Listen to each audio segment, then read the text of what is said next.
Vamos al libro de los Hechos en su capítulo 10. Hechos capítulo 10. Vamos a leer a partir del verso 29. ¿Sí me escuchan atrás? Dice el verso 29, por lo cual, al ser llamado, vine sin replicar. Así que pregunto, ¿por qué causa me habéis hecho venir? Recordemos que la historia se trata de un encuentro entre Pedro, un judío y discípulo de Jesús, y un no judío, un gentil llamado Cornelio. Cornelio ha mandado llamar a Pedro y ahora Pedro dice que él ha venido sin replicar. ¿Por qué poner este énfasis ahí en el versículo? Pues porque el contexto anterior de la historia nos está diciendo que Dios había tratado con Pedro para que Pedro abriera su corazón a tratar a todas las personas con un reconocimiento de la dignidad que tienen todas las personas, ¿no?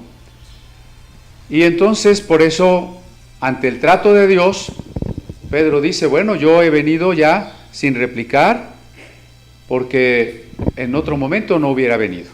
Pero, ¿para qué ustedes me han hecho llamar? Y notemos entonces que podemos tener nosotros también conceptos y actitudes equivocadas. Pedro ya era un discípulo de Jesús, había sido un apóstol de Jesús, y sin embargo tenía cosas que cambiar, ¿no? Cosas que estaban mal, actitudes que estaban mal. Y Dios trató con él. Cuando Dios trata con nosotros, hay dos posibles respuestas. Una es no obedecer a Dios. Eso es tan frecuente que los profetas le llaman tener una dura cerviz. Cerviz es la nuca, y tener una dura cerviz significa que no estamos dispuestos a inclinar la cabeza, que a su vez implicaba o simbolizaba que queremos ser obedientes. Así que la respuesta de Pedro, como la respuesta de nosotros cuando Dios quiera corregirnos en algo, es humillarnos e inclinar nuestra cabeza. Examinémonos cada uno. ¿Será que cuando alguien nos quiere decir que estamos mal en algo, cuando alguien quiere corregirnos, exhortarnos, de inmediato respondemos justificándonos, diciendo, bueno, pero tú estás peor? Se me hace que los que se rieron, en vez de defendernos siempre, escuchemos, tal vez la otra persona tenga razón. Escuchemos, la voz de Dios, la voz del Espíritu, y cuando Él nos haga ver que estamos mal en algo, hay que inclinar la cabeza. ¿En qué podemos estar mal? En muchas cosas. Por supuesto, todo se relaciona en nuestro trato con los semejantes. ¿Cuál es mi trato con el esposo, con la esposa, con los padres, con los hermanos, con los pastores, con mis amigos, con mis vecinos, con mis jefes, con los maestros? ¿Cuál es el trato? Porque si no hay nadie a mi alrededor, yo puedo ser muy paciente, amoroso, benigno, misericordioso y perdonador y no me enojo. Si no hay nadie. El problema es que haya otros, porque me hacen enojar, ¿no? Entonces, toda la ética del cristiano se relaciona en la manera como tratamos a los demás. No hay ética si no está el otro. Y Dios ha estado tratando a Pedro en la manera en cómo tiene que relacionarse con los no judíos, y Pedro empieza, y todavía no es total, lo veremos, pero Pedro empieza a aceptar lo que Dios le enseña Y eso que ya le dio una visión, ¿se acuerdan de la visión?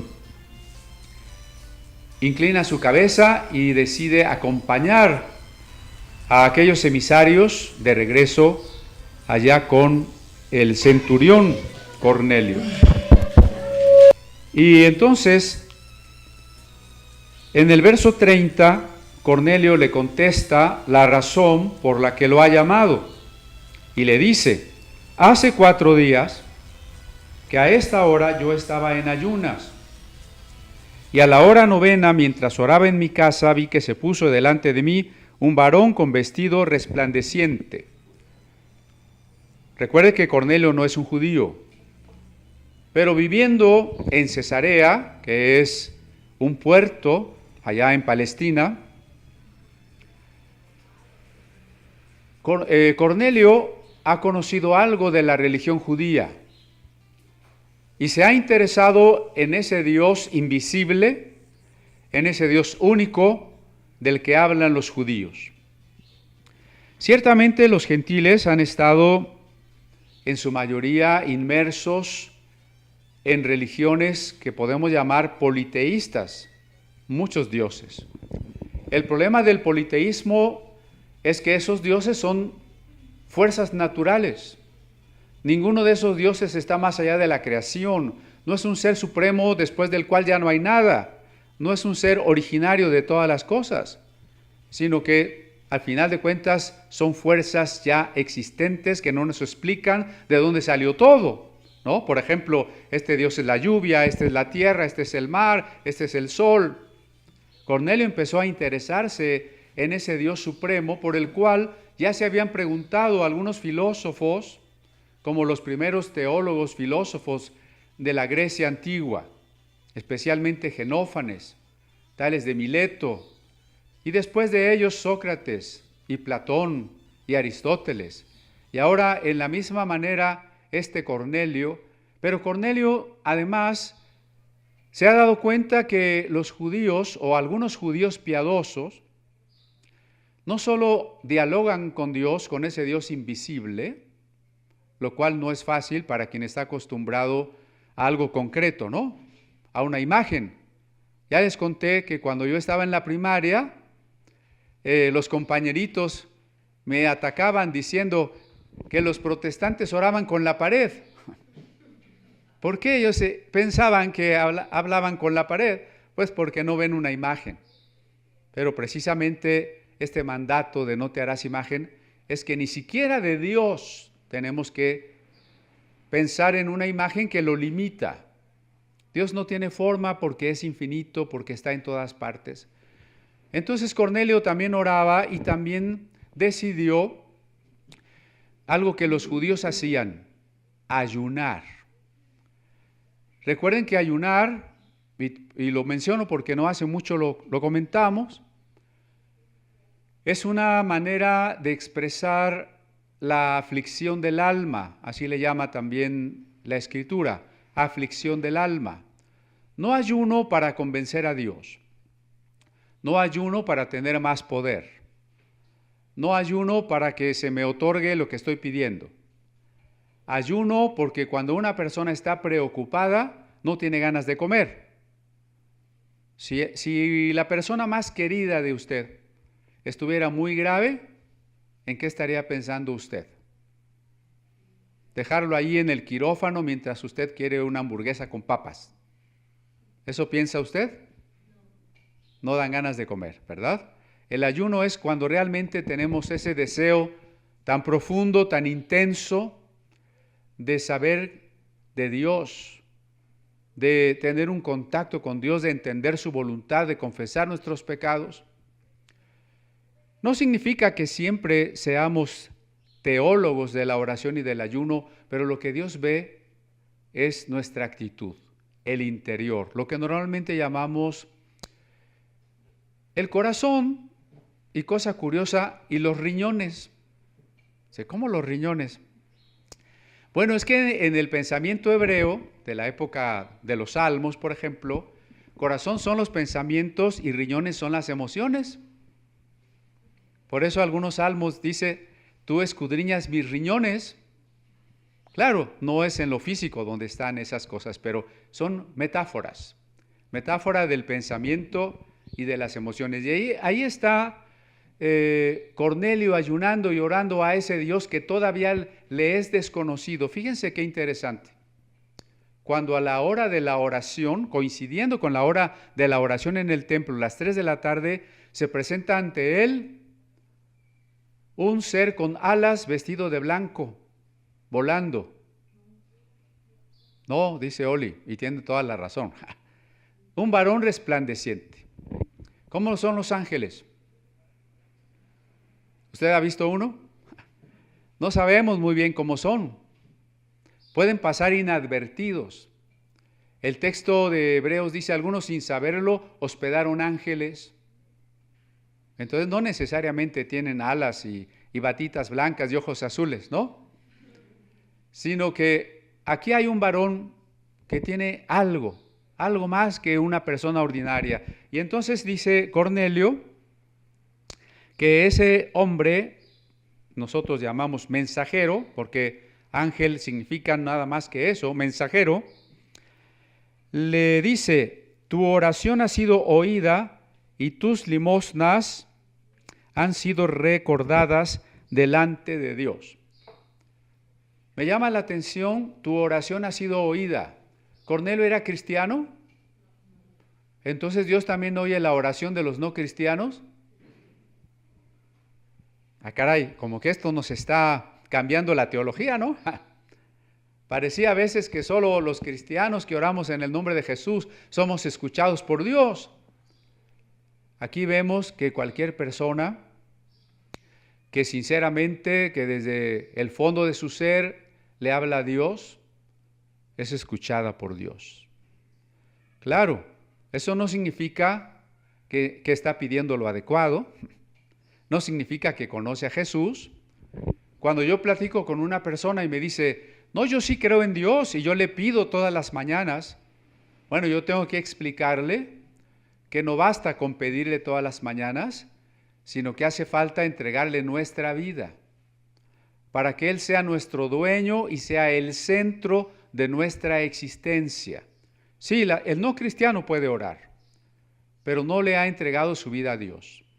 No ha reconocido el señorío de Jesucristo, eso está claro. Sin embargo, la oración de una persona necesitada que busca a Dios, aunque no sea cristiana, es una oración escuchada por Dios. El ángel se lo dice aquí. No es mi opinión, ¿se fija? El pastor Cristian opina que Dios también oye a los incrédulos, a los no cristianos. No, aquí es un ángel de Dios quien le dice a un hombre no cristiano, tu oración ha sido oída. Y tus limosnas, tus misericordias, ¿se acuerda que limosnas eran misericordias? Dios las tiene presentes, porque también podemos hacer buenas obras, aunque no nos salvan las buenas obras. Dios no menosprecia a ninguna persona ni a ninguna obra buena que una persona hace. Me quedo pensando porque en cierta corriente, pues alguien nos dirá, como el no cristiano no está reconciliado con Dios, Dios no oye su oración. El no cristiano, aunque haga buenas obras, para Dios son trapos de inmundicia. Eso ya lo explicamos, ¿verdad? Ahora ya estamos viendo que no necesariamente es así. Y entonces el ángel le sigue diciendo, envía pues a Jope, estoy en el verso 32, envía pues a Jope y haz venir a Simón, el que tiene por sobrenombre Pedro, el cual mora en casa de Simón, un curtidor junto al mar, y cuando llegue, él te hablará. Recuerden entonces que Pedro ha estado siendo tratado por Dios. Por lo pronto, insistimos, Pedro se fue a vivir a una casa poco agradable, porque el oficio de curtidor era una tarea que producía muchos malos olores y que para muchos era inmunda, porque se trataba con cadáveres y detritus. Pero ahí está Pedro, ¿no? Ahora, porque Pedro te hablará, note o recuerde el Evangelio de Juan. El que no nace de agua y del Espíritu no puede entrar en el reino de los cielos. ¿Se acuerda de ese pasaje? ¿Qué es nacer del agua y del Espíritu? Es un nacimiento distinto al nacimiento físico. Porque Nicodemo, al escuchar de Jesús esas palabras, le preguntó si era posible volver a nacer del vientre de su mamá. Jesús le dijo, no, te estoy hablando de una dimensión espiritual. Nacer del agua y del Espíritu. Cuando usted y yo nacimos físicamente, necesitamos un papá y una mamá. ¿Sí? ¿O usted nada más nació de su papá, de su mamá? Necesitamos un papá y una mamá. Bueno, Cornelio, como todos nosotros, necesitaba nacer de nuevo. Cornelio no podría haber experimentado la vida eterna que Dios quiere para Cornelio si Cornelio no nacía de nuevo. Y así como en la vida física tuvimos un papá y una mamá, cuando creemos en Jesús, que es el momento en que nacemos de nuevo, déjenme equipararlo, tenemos un papá y una mamá. ¿Quién es el papá y quién es la mamá? ¿Por qué nacer de agua y del Espíritu? El Espíritu es el Espíritu Santo. Es del Espíritu Santo que Dios nos ilumina y nos engendra en el nuevo nacimiento, la regeneración, la nueva criatura. Pero el agua es el símbolo de la palabra de Dios. El agua es el símbolo de la palabra de Dios. Por eso el apóstol Pedro dirá que hemos renacido de la simiente de la palabra. Y el apóstol Pedro dirá que estamos regenerados en el lavacro de la palabra. Y el profeta Isaías dirá, ¿cómo creerán si no han oído? Se refiere a las buenas nuevas. ¿Y cómo oirán si no hay quien les predique? Esta es la situación de Cornelio. Cornelio ha buscado a Dios, pero no puede encontrar todavía la fe salvadora en Jesucristo porque no ha oído. Y no ha oído porque no ha habido quien le predique. ¿Sí se da cuenta? Entonces el ángel, por la misericordia de Dios, le dice, busca a alguien que te hable para que puedas oír. Y es efectivamente que Pedro llega a la casa de Cornelio. ¿Para qué? Para darle la buena noticia. Y que entonces, al escuchar la buena noticia, Cornelio pueda creer. Dios quiere tratar con Cornelio. Cornelio está buscando a Dios, pero Cornelio no ha nacido de nuevo. ¿Qué necesita para nacer de nuevo? Necesita una mamá, escuchar la buena noticia, la palabra de Dios. Necesita un papá, la acción del Espíritu Santo para aquel momento en que Cornelio diga, sí creo en Jesús. ¿Me explico? Entonces, ¿Dios se agrada con los hombres que son relativamente justos aunque no sean creyentes? Sí. ¿Dios oye la oración de los incrédulos cuando le piden algo? Sí. Pero esas personas ya encontraron la fe de Jesucristo que los puede salvar? No. ¿Cómo creerán si no han oído? ¿Y cómo oirán si no hay quien les predique? Nosotros tenemos esa responsabilidad de llevar el Evangelio. ¿Necesitará usted que Dios venga con una visión para convencerlo de que vaya a predicar? ¿Necesitará que alguien venga a tocar a su puerta y diga, por favor, venme a predicar? ¿Sí o no? Esperemos que no, porque ya sabemos, estamos comisionados, y dice Pablo, ay de mí, si no anunciar el Evangelio. Hubo un tiempo en que yo no estaba en el ministerio, no predicaba, yo iba a mi trabajo como cualquier hijo de vecino, y entonces ahora lo veo así, de alguna manera Dios dijo, te me vas a regresar al ministerio. ¿Y cómo fue eso? Entre otras cosas, un jefe en mi trabajo, allá en la universidad, me dice, oye, ¿tú sabes de la Biblia? Yo dije, ¿cómo sabe que yo sé de la Biblia? No sé cómo corren las noticias, ¿eh? Yo voy al mercado y me dicen, hola pastor. ¿Cómo saben que soy pastor? Pero así es el chisme, ¿no? Entonces me dice este jefe, ¿tú sabes de la Biblia? Quiero que me hables porque tengo sida. Quebrantado, totalmente quebrantado. Yo dije, pues yo no estaba predicando, no estaba viviendo una vida secular en ese momento. Y alguien viene y me dice, háblame de Dios. Ah, caray, ¿sí? Luego llegan unos vecinos y me dicen, oiga, fíjese que nos visitaron unos testigos de Jehová. ¿Usted qué opina? ¿No? Y así por diferentes lugares la gente me empezó a pedir que le hablara. Yo dije, bueno, pero normalmente no debemos esperar. Qué bueno si la gente nos habla, ¿no?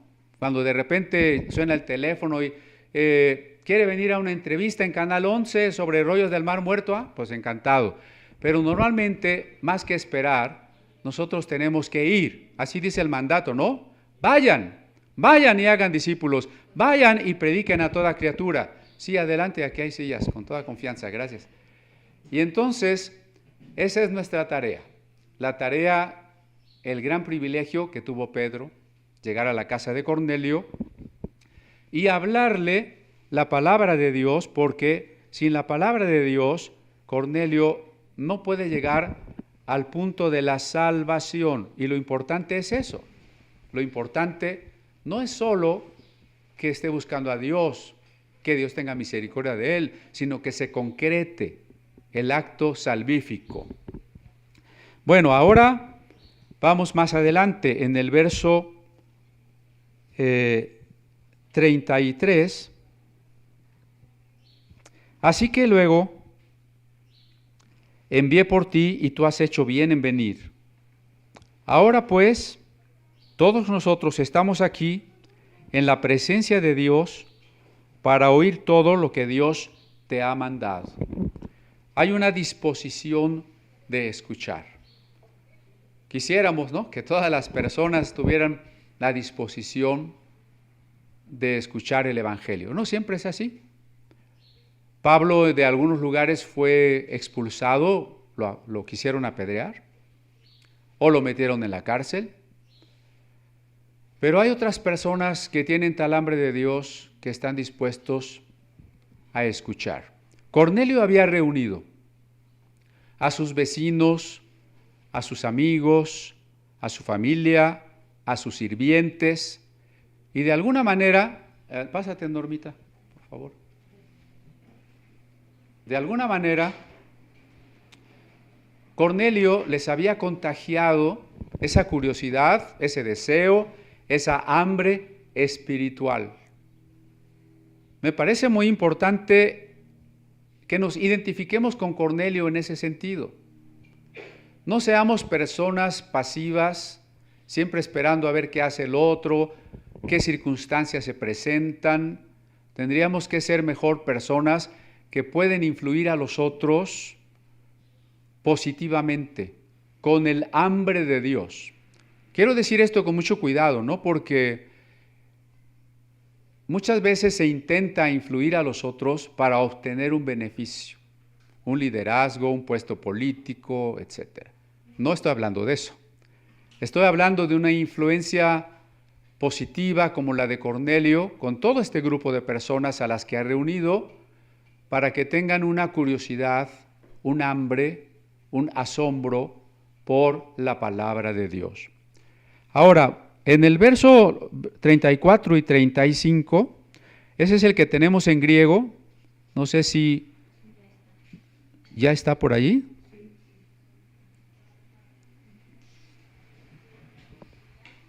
Ahí lo tienen en la pantalla. También yo creo que a la distancia lo van a poder ver. Dice la segunda parte del 34. ep alicias catalambanome otiuc estin, prosopolymptis oceos, alempandi enci ofobúmenos aftón, que ergatzomenos dikeosini dectos aftó estin. Bueno, ahora, ¿qué quiere decir eso? ¿No?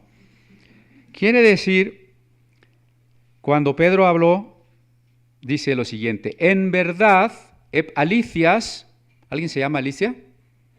Quiere decir verdad, ¿no? Ec alicias catalambánome, ahora me echo de ver, me percato, oti, de qué, fíjense qué importante aquí, uc extin prosopolymptis oceos, que Dios no tiene favoritismos, que Dios no es parcial, o como dicen algunas traducciones, que Dios no hace acepción, entiéndase, distinción, o como se dice ahora, discriminación de personas. Dios ve a todos los seres humanos iguales. Sigue diciendo el texto, ¿no? Una cosa muy sorprendente, sino que en panthi ethni, en toda etnia, ¿sí?, nación, o fobúmenos, fíjense la raíz de phobos, miedo, toda persona que teme a Dios y le practica la justicia. Practica la justicia, Dios se agrada. ¿Qué cosa? A veces la predicación cristiana se puede volver sectaria en su actitud. ¿Cómo? Cuando llegamos a decir nada más nosotros. Esa sería una actitud sectaria. No solo los cristianos la han tenido, ¿no? Por supuesto, los grupos llamados sectas, pues tienen una actitud así mucho más acentuada en ese sentido. Si no estás aquí, no eres de los buenos. Si no estás aquí, no te vas a salvar. Pero también en términos raciales, lo sabemos por la historia, grandes sufrimientos que pues se sucedieron porque los blancos se creían más importantes que los no blancos. Los arios, que es una raza que ni siquiera existe, se sentían más importantes que las otras razas. Europeos más importantes que los gitanos, turcos más importantes que los armenios, aztecas más importantes que los tlaxcaltecas, etcétera, etcétera, ¿no? Pero ¿qué dice Dios? Dios no tiene favoritismos, nada más los judíos. ¿Los judíos son los favoritos de Dios? ¿Cómo de que no? A ver, voy a preguntar. ¿Los judíos son los favoritos de Dios? No. ¿Qué no es el pueblo elegido? ¿Elegido para qué? Creo que ahí está la clave. ¿Elegido para qué? Para bendecir a los otros pueblos, para ser luz de las naciones. Si usted fuera elegido para beneficiar a otros, entonces no es que usted es más que los otros. En todo caso es un servidor de los otros, ¿o no? Entonces, los judíos no son los favoritos de Dios. Yo quisiera que esto lo tenga muy firme en su corazón, porque si no al rato usted va a querer ser judío. Sí, ahora hay un movimiento judaizante que tiene mucha fuerza arrastrando iglesias evangélicas. Y basta con que le ofrezcan a alguien un argumento como, es que cuando los judíos fueron expulsados en España, se cambiaron el apellido. Así que si tú eres Gómez, pues seguro eres judío. No, bueno, ya soy judío. Y quién sabe si a lo mejor tu abuelito, tu bisabuelito, pues era un judío. Yo creo que sí, voy a buscar mi árbol genealógico. Y ya caí en esta seducción. Mucho de la doctrina escatológica también va por ese camino, ¿no? En la teoría dispensacionalista se dice que cuando Cristo arrebate a la iglesia y la iglesia ya no esté en la tierra, va a haber 144,000 judíos que no se contaminaron con mujeres, ¿qué querrá decir eso? Que van a a predicar el evangelio por toda la tierra y van a hacer grandes cosas. Y entonces uno se pregunta, entonces lo que la iglesia no hizo lo van a hacer un grupo que no es la iglesia. ¿No es extraño eso? ¿Y por qué si la iglesia es la esposa de Cristo hay otro grupo más privilegiado? ¿Otro grupo favorito?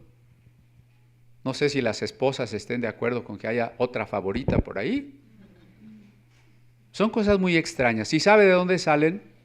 De seguir pensando que Dios tiene dos pueblos.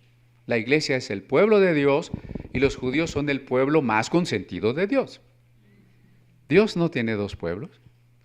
La carta a los Efesios dice claramente que cuando Cristo murió, a los dos pueblos los hizo uno. ¿Cuál es ese pueblo uno? Los creyentes, judíos o gentiles. ¿No dice Pablo, la paga del pecado es muerte al judío primeramente y también al griego? Mas la dádiva de Dios es vida eterna al judío primeramente y también al griego, es decir, todos. El pueblo de Dios está conformado por creyentes, judíos o gentiles, hombres o mujeres. Dice Pablo, en Cristo no hay esclavo ni libre, no hay bárbaro ni culto, no hay judío ni gentil. Todos somos uno en Cristo. Estas historias tristes de discriminación han lastimado o cegado la vida de mucha gente. Muchos chinos llegaron a vivir a México a principios del siglo XX, ¿no? Por ejemplo, en la zona de Sonora, y muchos de ellos fueron masacrados. Porque pues la gente, cuando ve al extranjero, dice, ese es el culpable de todo lo que nos pasa. Y eso pasa en Europa hoy. Pero qué interesante, Dios no tiene favoritos. El pastor sí es favorito de Dios, ¿no? ¿Por qué se ríen? ¿Será el pastor favorito de Dios? Por algo es pastor, ¿no? El apóstol, no, el apóstol sí, porque al apóstol Dios le da revelaciones así fresquecitas y además le dio mucha autoridad y le dio, ¿qué digo? Doble, triple unción. Eso no es favorito de Dios. Ya no los veo tan seguros. ¿No es favorito de Dios? Bueno, el rey David sí. ¿Sí o no? Tampoco. Para Dios todas las personas son iguales. ¿Eso quiere decir que usted es tan valioso como el rey David? ¿Como el profeta Elías? ¿Como el apóstol Pablo?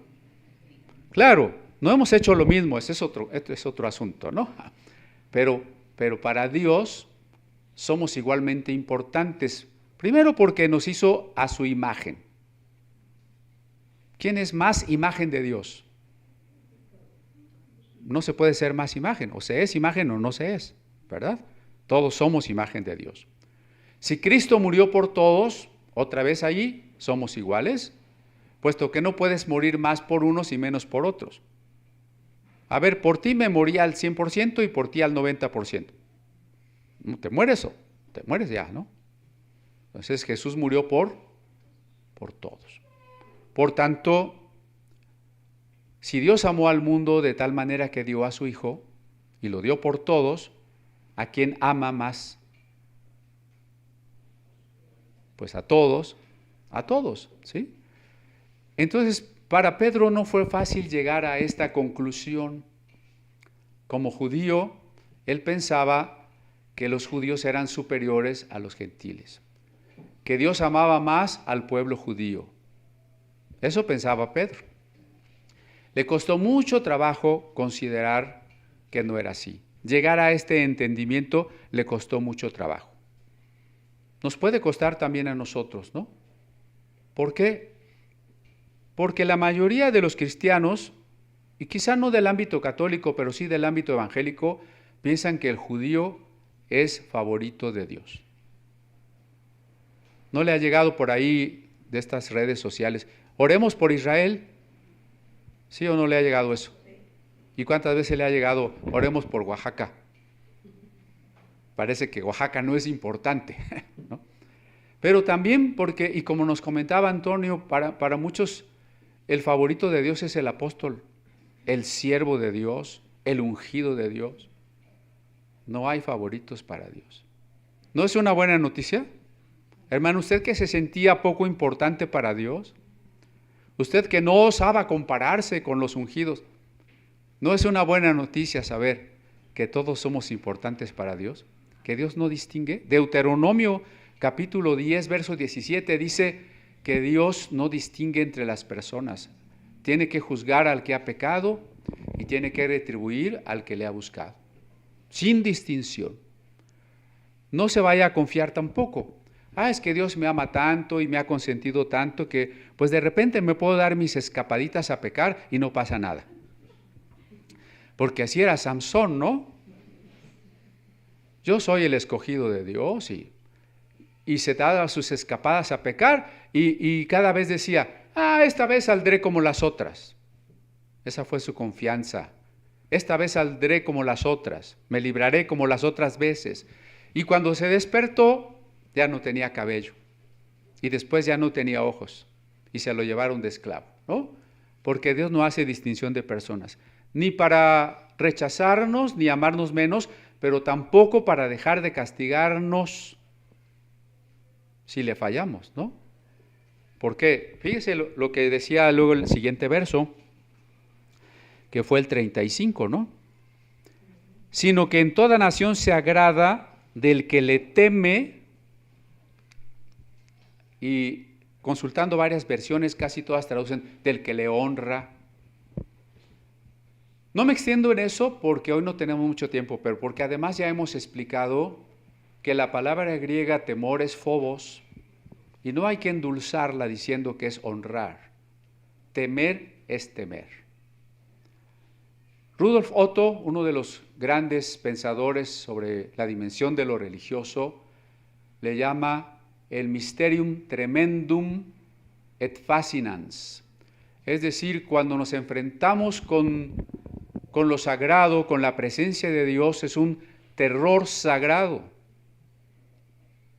¿No dice la carta a los Hebreos, horrenda cosa es caer en las manos del Dios vivo? Nuestro Dios es fuego consumidor. ¿Cómo no voy a sentir un terror sagrado frente a aquel que tiene tal poder que hizo las galaxias? ¿No? Estos astros y conjuntos de astros que tienen una fuerza tan inmensa que no puedo ni imaginar. De cualquiera que tiene temor de Dios y que busca hacer justicia, de cualquier nación, Dios se agrada. Puede ser un tema muy largo ¿no?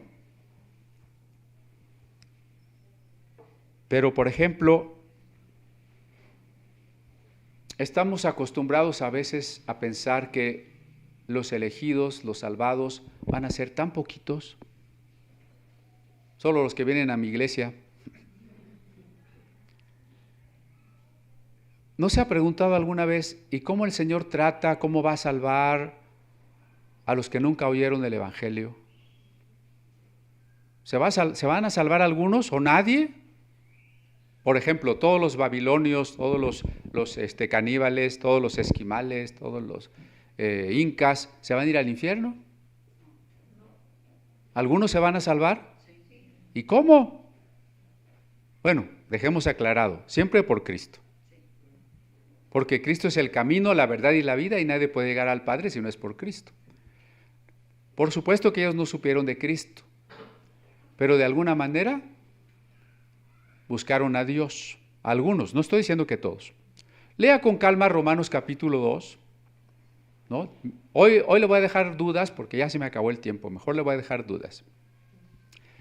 Lea Romanos 2, donde dice cómo se salvarán los que tienen la ley en su corazón, pero no conocen la Biblia, ¿no?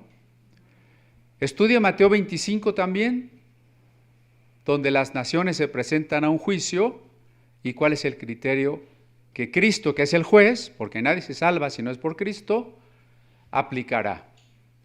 Pero por lo pronto, a reserva de ese estudio y de esas dudas que yo espero que de veras le inquieten, dice aquí, Dios se agrada del que cualquier nación, pero en el término antiguo, etnos, nación, es cualquier raza, cualquier pueblo, cualquier grupo que habla un idioma. Es decir, todos, de cualquier pueblo. No es menos importante el indígena otomí o zacapoaxtla que el judío de la tribu de Leví.